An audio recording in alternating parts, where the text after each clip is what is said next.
Sur cette plage du site Mahabou, on retrouve toutes sortes de déchets. Des filets de pêche, des draps ou encore des canettes. Même les petits ont mis la main à la pâte et sont sensibilisés.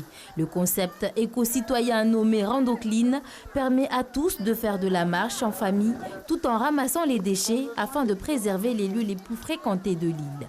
J'ai ramassé les déchets, j'ai joué. Tu as ramassé quoi comme déchets?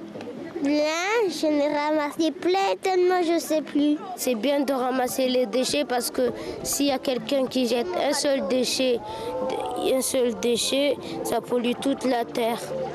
C'est pour protéger les tortues qui sont en danger de disparition et aussi pour ne pas polluer la mer. Cette action rassemble des participants issus de différents horizons, comme ce professeur d'origine italienne. Il voit en celle-ci une bonne manière d'éduquer. J'ai trouvé que l'action, c'était bien. Vous voyez, voir aussi, j'ai pu retrouver mes élèves sur la plage des Petits Moyas qui m'ont dit « Monsieur, vous êtes venu et tout, c'est bien, on est content ». Et ça donne un bon exemple. Vous voyez, qu'on croit qu'on n'est pas seulement là-bas à l'école pour leur dire « il ne faut pas salir », mais donner l'exemple.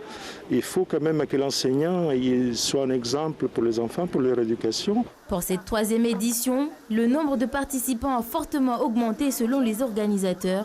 Ils étaient 26 pour la première. Cette fois-ci, ils sont 80.